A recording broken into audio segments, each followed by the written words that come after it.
Grieving mom makes an impossible choice that pays off thanks to an elderly couple.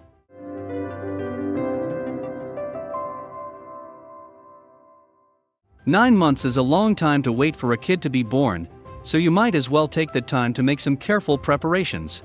Buy a crib, pick out a name, start making plans for how the little kiddo's going to get taken care of. The baby will thank you." Valerie Watts of Cokato, Minnesota, had been through that whole kid prep once before, so when she and her fiancé started gearing up for El Nino #2, they very much knew the tune and steps to that song and dance. This time around, however, an unexpected complication opened the door to a touching journey of healing and human kindness that all started with a crib. Sometime in autumn, doctors gave 28-year-old Valerie Watts and her fiancé, Jimmy Hamblin, news the young couple had been hoping for. They were pregnant with their second child, a baby boy.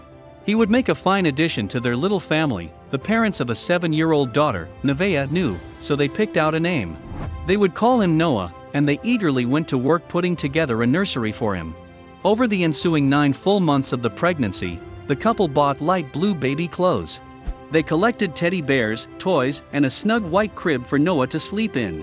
Days before she was due, however, Valerie stopped feeling the soft kicks and subtle stirrings of the baby in her womb.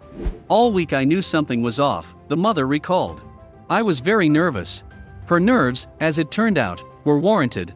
Hours after doctors performed a cesarean section on the worried mother, they met with Valerie and Jimmy to deliver some terrible news. Baby Noah didn't make it.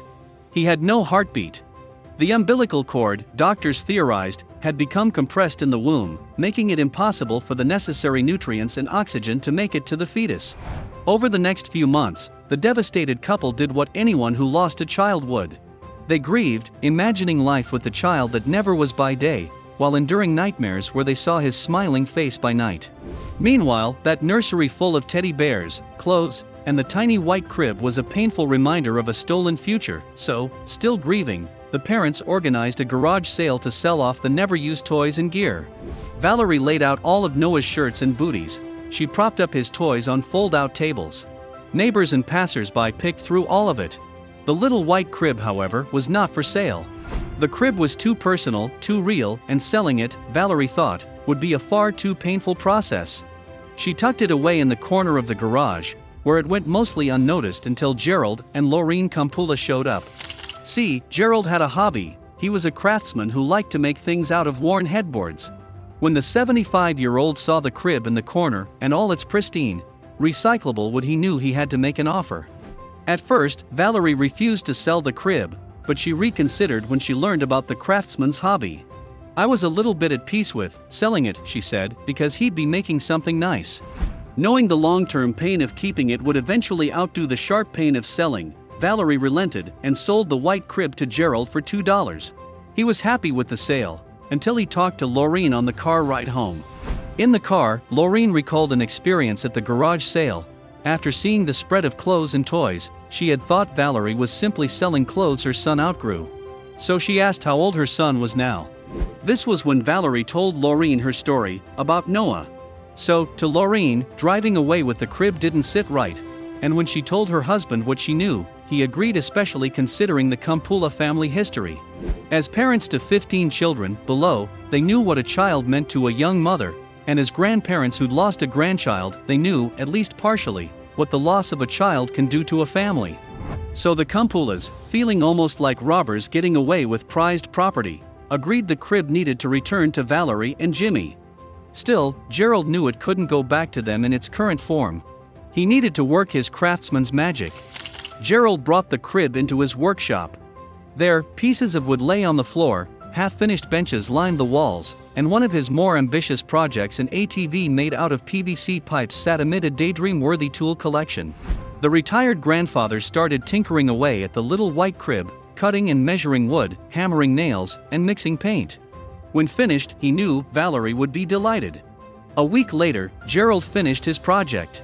He loaded what was once a crib into his car and drove it back to Valerie's and Jimmy's home, where he presented his reworked vision to the couple. With incredible handiwork, Gerald turned the crib, once relegated to spend a lifetime in the corner of a dark garage, into a bright, beautiful bench, a memorial to the beautiful life taken too soon. This, Gerald figured, was the perfect way to honor the boy he never knew. An unused crib is a sad reminder, he said. A bench is more of a memorial. It's part of that sad happening, yet it's not a reminder like an empty crib would be. There was no video of this presentation. No one jotted down or recorded Valerie's and Jimmy's reactions.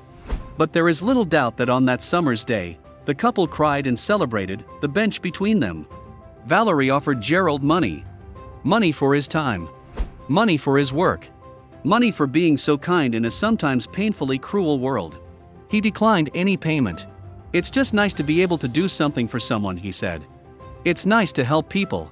And so it was that Valerie and Jimmy had a new living room decoration. The bench sat beside a bookcase which supported photos of Noah, his handprints, his footprints, and an urn of his ashes. It all helps the family cope. In a way, when I'm sitting in it, I feel comforted by his presence, even though he's not here, Valerie said. It's like a peaceful, it's okay type feeling. When I feel down, I can sit on the bench and I feel okay. Everything's going to be okay. In times of great pain, kind gestures big and small can go a long way in mending sullen hearts. This was the lesson learned by Valerie, as well as Debbie and Sean Riddle, a married couple from Fort Worth, Texas. In 2015, they both became parents to a gorgeous little girl they named Glory Alice Riddle. Their bright-eyed bundle of joy always accompanied them to one of their favorite spots to eat in Fort Worth, a place that made them feel like they were part of the family. It was a diner called the West Side Cafe.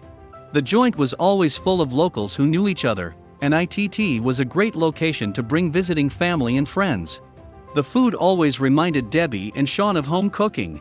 Besides the food and other patrons, the couple loved how friendly the waitstaff was to every guest. It was a bustling place almost all the time, but the employees always took the time to chat. Sean and Debbie had one particular waitress who they grew close to. Her name was Kayla Lane, and she was one of the most popular employees at the West Side Cafe. She remembered faces and details about her customers' lives, and for months, she always saw Debbie and Sean come into the diner with Glory. Before Glory was ever born, Debbie and Sean had gotten to know Kayla well, and she jumped at the chance to wait on them when they came in. Debbie and Sean were two of the most cheerful people, but one morning, their demeanors were different. Debbie and Sean both came to eat, but Glory wasn't with them. The couple was far from their cheerful, outgoing selves, as well. Kayla approached them and started chatting, and her heart immediately sank. When she asked about Glory, Debbie and Sean hesitated for a moment, and then told Kayla that Glory had passed away just a few weeks earlier. She fell victim to sudden infant death syndrome, and doctors had no idea why. Kayla was heartbroken for the couple. But she also felt mortified that she brought up such a painful event. She couldn't have known, of course, but the fact the couple needed to relieve the memory right there in the diner upset Kayla to no end. Kayla herself didn't have any children, but she was an aunt to a precious little boy, and she couldn't imagine what it would be like to have a young child suddenly stripped away. So, she decided to do something special for the couple. When Debbie and Sean were finished eating, instead of dropping the usual check on their table, Kayla dropped a slip of paper with a message of blessing. Kayla herself even paid the couple's bill out of her own pocket. Debbie and Sean were touched by the act of generosity. The couple, even though still distraught by the loss of their daughter, managed to smile at the kindness Kayla and the rest of the diner employees offered. They even wanted to pay Kayla's act of kindness forward. But how? After chatting with the manager, Debbie and Sean discovered Kayla was working at the cafe to help fund her way through school so that she could eventually become a teacher. This gave Debbie an idea. Her inspiration came from one of the onesies that Glory used to wear. It read, "Kisses 25 cents. I'm saving for my college fund." Debbie knew Kayla was far from the only young employee at the cafe trying to make it through college, and expenses for school were often extreme. So, she started something to help. It was a scholarship program in memory of little Glory. Debbie and Sean figured this would be a perfect way to return the kind favor Kayla did for them. Also, it wouldn't only help Kayla, but other students as well. The fund would also mean the memory of Glory would live on outside of the Riddle household, which was more than either parent could have ever asked for.